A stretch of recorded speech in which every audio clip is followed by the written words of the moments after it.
তোমরা সবাই কেমন আছো? আজকে প্রচন্ড ঠান্ডা পড়েছে, তাই আমি বাড়ির সবার জন্য লুচি আর আলুর দম করব। আলুর দমটা করতে কি কি লাগে সেটা তোমাদেরকে আমি আগে দেখিয়ে দিই। দম করতে প্রথমেই আমাদের আলু লাগবে। আমি আলুটা প্রথমে সিদ্ধ করে ছালিয়ে রেখেছি এখানে। তারপরে লাগবে পালং শাক, ধনেপাতা, লঙ্কা আর অল্প পরিমাণে রসুন। তার সাথে লাগবে হলো কাসুরি মেথি আর ভিনিগার। আর আলুর দম করতে আমার সাদা তেল অবশ্যই লাগবে। এবার আমি এই সবগুলোকে মিক্সিতে বেটে নিচ্ছি। বেটে নিয়ে তারপরে আমি আলুর দমটা তৈরি করব। আমি এগুলো সব মিক্সিতে দিয়ে দিচ্ছি। প্রথমে পালং শাক দিলাম, তারপরে ধনেপাতা দেব। মাপটা আলুর মাপ অনুযায়ী এগুলো সব নিতে হবে। আর লঙ্কাটা আমি বলেই দিয়েছি, যে যেমন স্বাদের ঝাল খাও সে সেরকম স্বাদেরই দেবে। তার সাথে অল্প রসুনও দেবে। আমি একটুখানি জল দিয়ে এটা ব্লেন্ড করে নেব। এটা আমি মিক্সিতে দিয়ে এবার ব্লেন্ড করে নেব।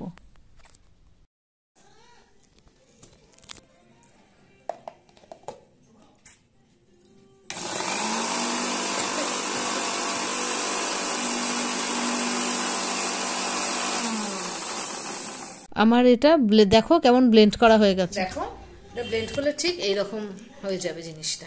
এবার আমি গ্যাসে কড়াই বসিয়ে রান্নাটা করব। আমি গ্যাসটা জ্বালিয়ে নিয়েছি। এবার এর মধ্যে সাদা তেল দেব।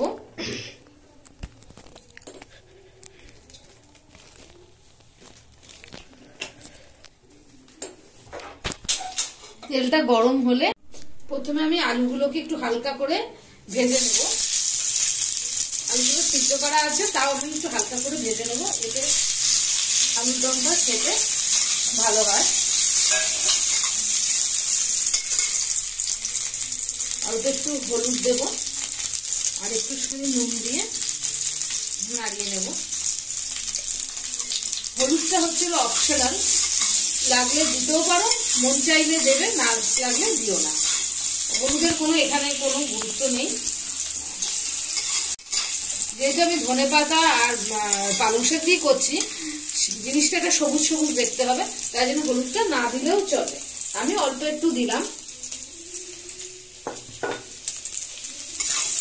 দেখো আলুটা আমার ভাজা হয়ে গেছে। আমি আলুটা তুলে নিচ্ছি।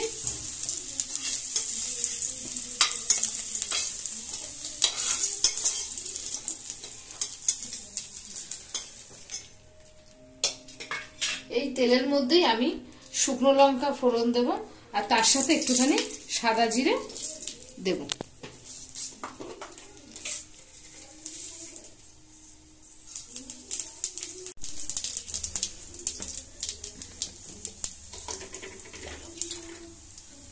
এবার আমি এর মধ্যে ধনেপাতা আর পালং শাকের পেস্টটা দিয়ে দেব।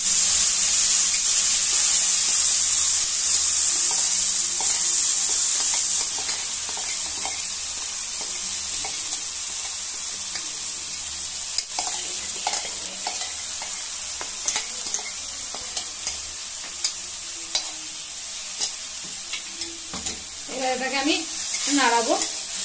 নাড়াতে থাকবো, যাতে এটা বেশি লেগে টেগে না যায়।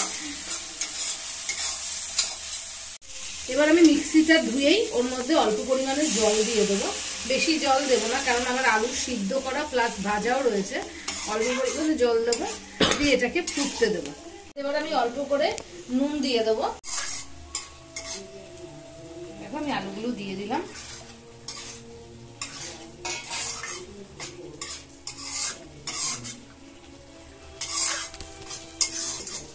আমি এখন একটু গ্যাসটা কমিয়ে দেব।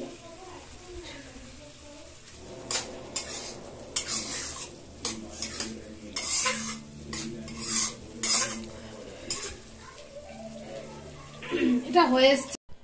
এবার আমি পাশের ওভেনে কাসুরি মেথি একটু নাড়িয়ে নেব। রান্নাটা আমার হয়ে গেছে। এটা এরকম গা মাখামাখাই হয়। এবার এর মধ্যে আমি অল্প একটুখানি ভিনিগার দেব।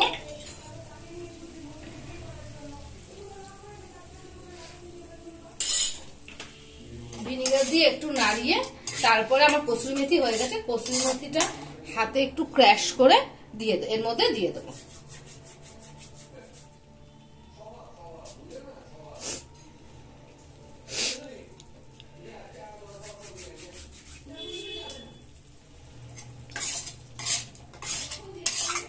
আমার রান্না কমপ্লিট।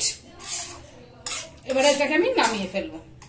আমার লুচি আর আলুর দম তৈরি। আমার কর্তা খেতে বসেছে, দেখি ওর খেয়ে কেমন লাগে। কি গো, তোমার কেমন লাগছে?